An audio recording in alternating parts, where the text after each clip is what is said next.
जो हैं खाना बदोश लोग हैं, जिन्होंने क्लेम तो किया था कि ये पीटीआई के कैंडिडेट्स हैं, फिर जाके ये सुन्नी इत्तेहाद काउंसिल में चले गए। इनकी अपनी पार्टी भी एग्जिस्ट करती थी, लेकिन अब ये कहते हैं कि ये सीटें भी हमें दे दी जाएं, लेकिन इन सीटों पे ना तो कोई रिजर्व सीट्स की लिस्ट सुन्नी इत्तेहाद काउंसिल ने जमा कराई है। और मेरे से बखूबी आप लोग जानते हैं कि अदालत में भी ये प्रोसीडिंग्स के अंदर बात आई कि ना सिर्फ इन्होंने लिस्ट जमा नहीं कराई, बल्कि जो नॉन मुस्लिम्स की रिजर्व सीट्स हैं उसके ऊपर तो सुन्नी इत्तेहाद काउंसिल के अपने कॉन्स्टिट्यूशन में ये बात है कि रिजर्व सीट्स जो नॉन मुस्लिम्स के लिए हैं वो उनको अलाउ नहीं करेंगे। अब ना तो सुन्नी इत्तेहाद काउंसिल ने कोई लिस्ट जमा कराई इलेक्शन से पहले, ना उनके किसी कैंडिडेट ने कोई नॉमिनेशन पेपर जमा कराए, ना ही उसके साथ जो है अपनी पार्टी का जो इनकी सुन्नी इत्तेहाद काउंसिल के जो अपना कॉन्स्टिट्यूशन है, जो पार्टी का इनकी सियासी जमात का आइन है, उसमें कोई तब्दीली लेके आए। इनके अपने जो सुन्नी इत्तेहाद काउंसिल के चेयरमैन हैं, उन्होंने खुद जो है वो आज़ाद हैसियत से कंटेस्ट किया। तो अब ये किस मुंह से कहते हैं कि हमें रिजर्व सीट्स जो वो अलॉट कर दी जाएं। अब इतना भी मामला सिंपल नहीं है, क्योंकि आइन और कानून की तशरीह कोई बहुत मुश्किल काम नहीं है। अभी इसी आर्टिकल 51 में मैं थोड़ा सा आपको उसको पढ़ के भी बताना चाहूँगा कि जो ये कह रहे हैं कि आर्टिकल 51 के तहत जो है ये हमारा राइट बनता है, उस आर्टिकल 51 को अगर देख लें क्लोजली, और उस आर्टिकल 51 में स्पेसिफिकली जो सब आर्टिकल 6 और उसके आगे जो ABCD क्लॉजेज हैं, उसमें D स्पेसिफिकली जो है मैं इस पे पढ़ूंगा कि members to the seats reserved for women which are allocated to a province under clause 3 shall be elected in accordance with law through proportional representation system of the political party seats secured by each political party from the province concerned in the National Assembly। अब बात ये है, यहाँ पे list का जिक्र हो रहा है कि पॉलिटिकल पार्टीज की वो लिस्ट ऑफ कैंडिडेट्स, तो क्या सुन्नी इत्तेहाद काउंसिल ने कोई लिस्ट ऑफ कैंडिडेट्स जमा कराई इलेक्शन से पहले? बिल्कुल भी नहीं। इसका जवाब तो सबको पता है कि ना तो उन्होंने कोई लिस्ट जमा कराई,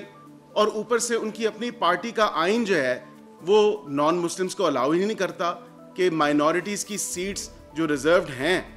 जो रिजर्व सीट्स माइनॉरिटीज़ के लिए हैं, वो तो परमिट ही नहीं करते। तो ये 77 सीटों का जो मामला है रिजर्व सीट्स का, अब इस सारे मामले पे इलेक्शन कमीशन ऑफ पाकिस्तान ने एक डिसीजन दिया। उसके बाद इन्होंने इसको पेशावर हाई कोर्ट में चैलेंज किया। पेशावर हाई कोर्ट में एक बड़ा क्लियर डिसीजन आ गया कि जिस सियासी जमात ने लिस्ट ही नहीं जमा कराई, वो किस तरह रिजर्व सीट्स को मांग सकती है, जब इलेक्शन से पहले एक पूरा प्रोसीजर इन प्लेस है, जब आइन और कानून और इलेक्शन एक्ट 2017 इस चीज़ पे इतना क्रिस्टल क्लियर है और वाज़े तौर पे बता रहा है कि आप जो पार्टी रिजर्व सीट्स मांगेगी या जितनी वो सीटें जीतेगी, उसके मुताबिक प्रोपोर्शनल रिप्रेजेंटेशन के ऊपर जो है, उसके जीती हुई सीटों के ऊपर जो शेयर बनता है, वो शेयर उसकी एलोकेशन होगी। अब ये फॉर्मूला तो कल, क्योंकि ये हेयरिंग अब कल की तारीख में चली गई है, लेकिन ये ज़रूर देखना है कि इलेक्शन कमीशन तो वो ऑब्वियसली एक्सप्लेन करेगा कि वो क्या फार्मूला है और किस तरह उस फार्मूले की वर्किंग होती है, जो प्रोपोर्शनल रिप्रेजेंटेशन का सिस्टम है। लेकिन ये डिमांड सुन्नी इत्तेहाद काउंसिल और PTI की तरफ से मैं समझता हूँ बड़ी अनजस्टिफाइड डिमांड है। अब इस सारे मामले में, क्योंकि इस तमाम तर चीज़ पे ये सीटों को खाली भी नहीं रखा जा सकता, क्योंकि वो भी कानून के अंदर जो एक ग्रे एरिया है, जो आइन के अंदर जिसको एड्रेस प्रोपोर्शनल रिप्रेजेंटेशन को तो किया गया हुआ है, लेकिन अब ये कहते हैं कि ये सीटें खाली रहेंगी। अब ये सीटें खाली भी नहीं छोड़ी जा सकती, क्योंकि फिर उसमें हाउस जो है वो पूरा नहीं होता, और आपका अगर हाउस पूरा नहीं है तो ऑपोजिशन भी और हुकूमत भी और दीगर जो एक पॉलिटिकल सिस्टम है उसके ऊपर जो है बड़ा एक नेगेटिव इफेक्ट आता है। उस नेगेटिव इफेक्ट को दूर करने के लिए ही प्रोपोर्शनल रिप्रेजेंटेशन का जो एक फार्मूला है वो इलेक्शन कमीशन कल अदालत में बताएगी। लेकिन हुकूमत की तरफ से अटॉर्नी जनरल साहब ने एक 30 पेजेस जमा कराया है, और रिटन स्टेटमेंट पे उन्होंने वाज़े तौर पे उस रिटन स्टेटमेंट में भी ये बात आई है कि ये रिजर्व सीट्स जो माइनॉरिटीज़ और ख़वातीन के लिए हैं, कि जिस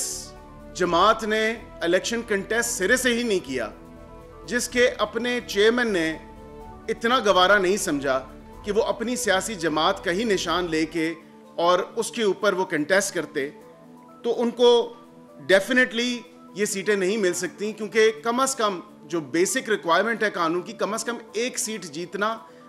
ज़रूरी थी। और उस कम से कम उस सीट को जीतने से पहले जो है एक लिस्ट ऑफ जो कैंडिडेट्स थी वो देना ज़रूरी थी। ये कानून कहता है, ये मेरी बात नहीं, या सुन्नी इत्तेहाद काउंसिल वालों की बात नहीं, या पीटीआई वालों की बात नहीं, या हुकूमत पाकिस्तान की बात नहीं, ये आइन और कानून की बात है। और हमने आइन और कानून के with in 4 corners of the law में रह के ही बात करनी है। अगर ये किसी को पसंद आती है या ना पसंद आती है, तो इस पे तो नहीं ये कहा जा सकता कि ये अब आइन और कानून उनकी जो है मंशा पे उसको तब्दील कर दिया जाए, या उसकी तशरीह जो है उससे बरअक्स हो जो आइन और कानून में वाज़े तौर पे लिखा हुआ है। और ये सबसे इंपॉर्टेंट पॉइंट जो है वो ये है कि पीटीआई खुद मान चुकी है कि उन्होंने इंट्रा पार्टी इलेक्शन जो है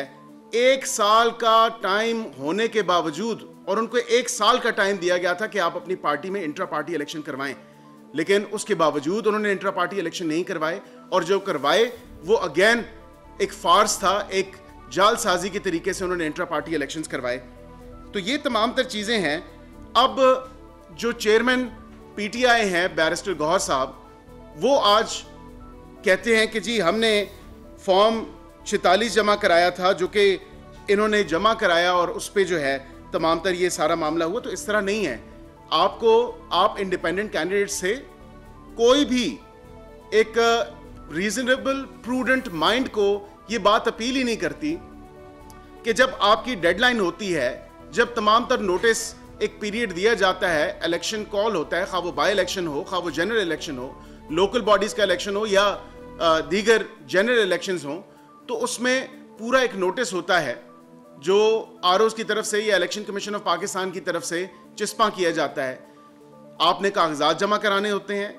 आपने एक तारीख तक, एक डेडलाइन तक अपने टिकट की कॉपी जमा करानी होती है, और उसके बाद अगर उस तारीख तक या उस टाइम तक आप अपनी पार्टी का टिकट नहीं जमा करा सकते, तो फिर आप आज़ाद उम्मीदवार ही तस्वर किए जाएंगे। अब इस तमाम तर सिचुएशन में ये तो बात क्लियर है कि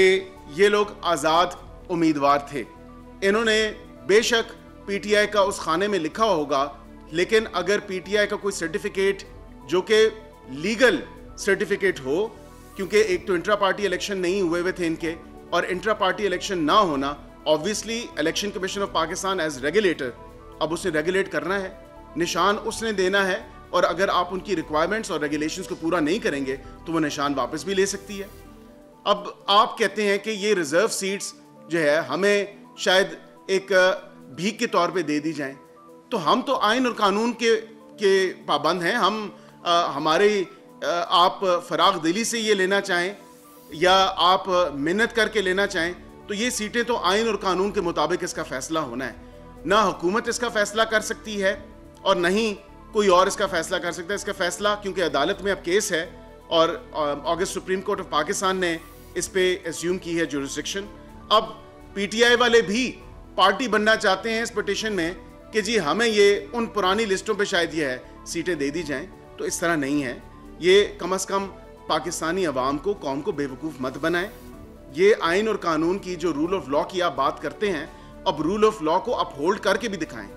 हाँ, आप माने कि आपसे सियासी गलती हुई है,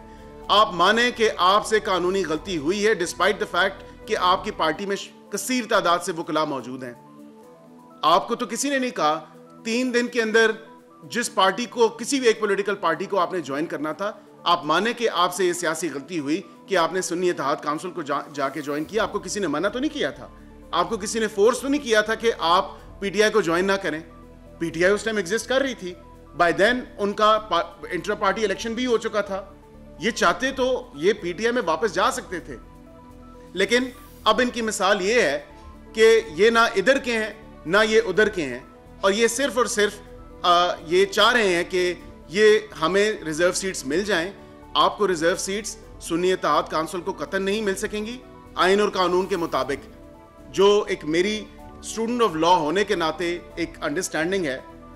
सुप्रीम कोर्ट का क्या डिसीजन आता है वो सुप्रीम कोर्ट उसकी तशरीह करेगी, सुप्रीम कोर्ट देखेगी, लेकिन सुप्रीम कोर्ट का जो डिसीजन आएगा हुकूमत वक्त ऑब्वियसली उसको रिस्पेक्ट करती है, उसको रिस्पेक्ट करेगी और उसको अपहोल्ड भी करेगी। लेकिन जहां तक आप जिस तरह से अपने आर्ग्यूमेंट को कोर्ट में सही तरीके से भी प्रेजेंट नहीं कर सके, आप अपना केस भी मेक आउट नहीं कर सके कि ये सीटें आपको सुन्नी इत्तेहाद काउंसिल को या पीटीआई को जाएं, ये किस तरह जाएं सुन्नी इत्तेहाद काउंसिल को, क्योंकि उन्होंने तो लिस्ट नहीं जमा कराई। उनका अपना कॉन्स्टिट्यूशन माइनॉरिटीज का जो रिजर्व सीट्स का सारा एक स्ट्रक्चर है उसी को वायलेट करता है।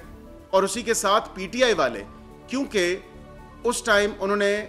एक ग्रेव मिस्टेक की अपने इंट्रा पार्टी इलेक्शन ना करवा के, जो उनकी अपना फॉल्ट है, जो उनकी अपनी गलती है। अब अपनी गलती को तो ये पाकिस्तानी अवाम और कौम के सामने नहीं तस्लीम करेंगे,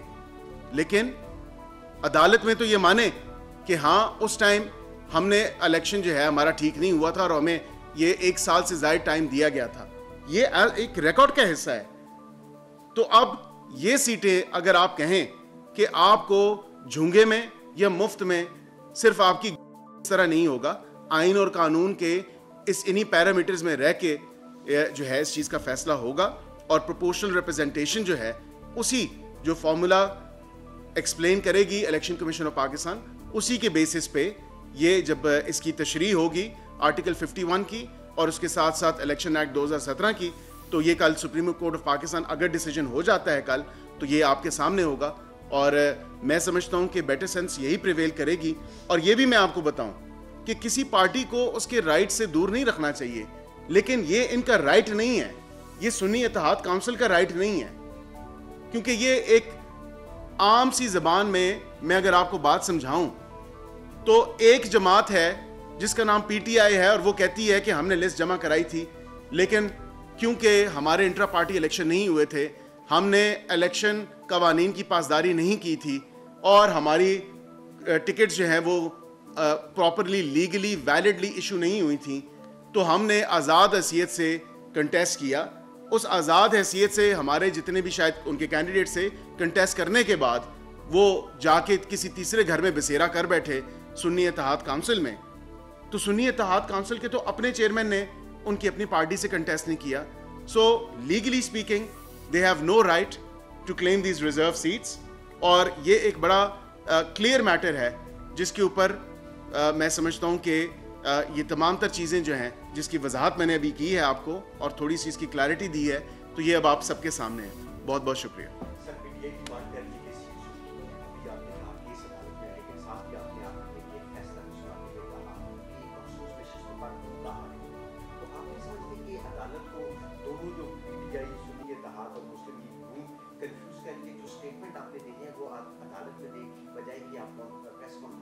नहीं, हमने तो अदालत में statement through attorney general of Pakistan, हुकूमत का मौक़िफ़ तो आ गया और हुकूमत का मौक़िफ़ ये है कि 30 पेजर जो रिटन रिपोर्ट जमा कराई गई है, रिप्लाई जमा कराया है, उसमें वाज़े तौर पे ये रिपोर्ट भी हुआ है और कहते हैं तो मैं आपके साथ शेयर कर देता हूँ कि उसमें जो बात देखने को आई है कि reserve seats for minorities and women could only be given to a political party which contested the polls and won at least one seat, besides providing a list of candidates based on the total number of seats it won as per law। तो हुकूमत का मौक़िफ़ तो आपके सामने है कि जो 30 सफ़ों में अटॉर्नी जनरल पाकिस्तान साहब ने ये चीज़ जमा कराई, तो हम तो कह रहे हैं कि आइन और कानून के मुताबिक चलें। हमने तो यही कहा है कि आइन और कानून के मुताबिक उनका इस पर कोई राइट नहीं है।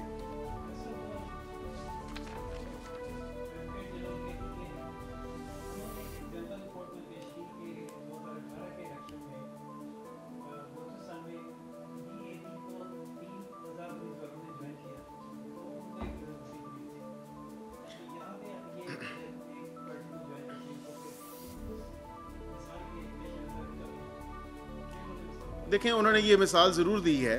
लेकिन ये फ़ैसला भी जो उनको सीटें ना मिलने वाला है ये पेशावर हाई कोर्ट का है और ऑब्वियसली वो ख़ुद इसको पेशावर हाई कोर्ट लेके गए थे। गो कि मैं एज ए वकील, as a student of law agree नहीं करता, क्योंकि election commission of Pakistan Islamabad में है। इनको उस टाइम चैलेंज भी इस्लामाबाद में शायद करना चाहिए था। एक कॉन्करेंट जुरिस्डिक्शन का कॉन्सेप्ट तो है कानून में और आइन में, लेकिन उसके साथ साथ ये फैसला भी वहीं से आया है। तो मैं इस पर इससे ज़्यादा कमेंट नहीं करूँगा। हाँ, ऑब्वियसली ये केस ऑफ फर्स्ट इंप्रेशन है कि ऐसा पहली दफ़ा ही हुआ है कि एक पार्टी जिसने कंटेस्ट ही नहीं किया और उसने उसके कह लें जो सपोर्टेड कैंडिडेट्स थे उन्होंने जाके किसी तीसरी पार्टी में जाके बसेरा कर दिया और वहाँ पे उन्होंने लिस्ट ही नहीं जमा कराई और उन्होंने किसी एक सीट पे कंटेस्ट भी नहीं किया बाशमूल उनके चेयरमैन। तो ये केस ऑफ फर्स्ट इंप्रेशन है और सुप्रीम कोर्ट, क्योंकि इस पर ज़्यादा मैं सुप्रीम कोर्ट में भी ज़ेर गौर ज़ेर बहस और ये बात आई है, मैं इस पर ज़्यादा कमेंट नहीं करूँगा। मैं ये सिर्फ इतना कहूँगा क्योंकि सुप्रीम कोर्ट में अब मामला है और सुप्रीम कोर्ट ही इस चीज़ को बेहतर देखेगी कि उस टाइम बाप पार्टी का जो डिसीजन 2019 में हुआ था, तो क्या आया इलेक्शन कमीशन ऑफ पाकिस्तान ने इस वक्त ये डिसीजन क्यों नहीं किया। वो उनके एक्सप्लेनेशन है जो एज अ रेगुलेटर एक इंडिपेंडेंट इदारा है, कॉन्स्टिट्यूशनल बॉडी है, वो अपने मौक़िफ़ को खुद पेश करेगी।